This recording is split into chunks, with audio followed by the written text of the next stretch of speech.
Beyond the frosted panes of double glass, the wind screamed its displeasure. Day had slipped into night with the coming storm.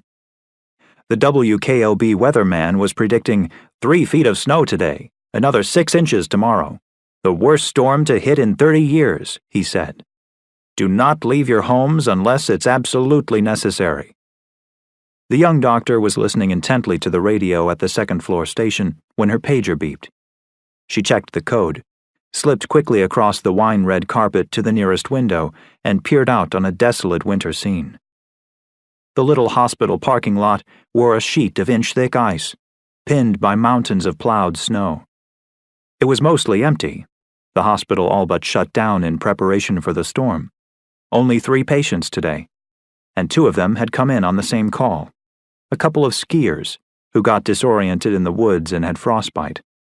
One of them, a pretty young thing, lost the little toe on her left foot. The doctor found it necessary to amputate. Blood. The doctor saw it again as she closed her eyes. Bright red blood coating her gloved hands. The radio buzzed now and then as the wind made the signal come and go. She opened her eyes. The parking lot lights barely cut through the snow as it started to fall faster. Nothing that looked like an emergency, but she could hardly see anything at all. She shivered as the scene below her faded into a writhing white blanket of dim and mysterious shapes. Down at the front entrance, the admitting desk was empty. Above the little waiting area, with its row of plastic molded chairs, a 19-inch television set flickered from a bracket on the wall. The rug here felt damp, and the color had faded in a trail from the waiting area to the front desk. It smelled like cleaning solution. The doctor spotted movement through the sliding glass doors. 2 emergency techs were unloading a woman from her car. One of them slipped to his knees and cursed. A black man in a green hospital coat and slacks, bare hands and head, tight coal-black hair frosted with snow. James, or something. No, Jack, that was it. Likely to lose his earlobes to the cold if he isn't careful.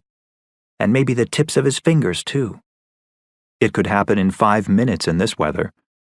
The other one had a scarf wrapped around his neck and wore knitted pink mittens that had been sitting in the lost and found, and he looked warmer, but not much. A country boy, thick and heavy, like he might play linebacker on the local college football team. Stuart was his name.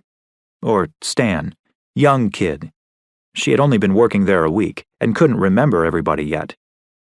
The sliding glass doors opened and they wheeled the woman inside on a stretcher. A gust of wind hit the doctor like a gut punch. For a moment, the lobby was transformed into a blizzard. The doors closed and the snow settled in the silence, like one of those Christmas globes that had been shaken and then put to rest. She stepped forward to break the spell. The woman was sitting up on the stretcher, wrapped in a white horsehair blanket, and curiously calm. She appeared to be suffering from shock. It took the doctor only a moment to discover that her new patient was naked under the blanket and in labor. The woman's heart beat slow and steady, in spite of the pain she must be in. How is it possible? The contractions are coming almost on top of each other. She would deliver, soon. And yet her breathing hardly changed.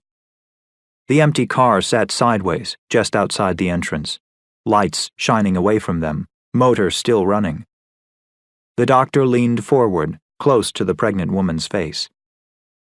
"What's your name?" she asked.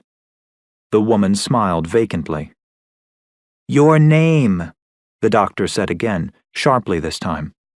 No response. She pinched the fleshy part of the woman's upper arm, watched it flush pink. Her skin was creamy and perfectly smooth, almost poreless. She had the look of a backwoods girl, but there was something more to her. Some special kind of glow, or aura. Pregnant women can be like that, the doctor thought. She'd witnessed it before, but this sort of glow seemed unnatural, under the harsh glare of the hospital lights.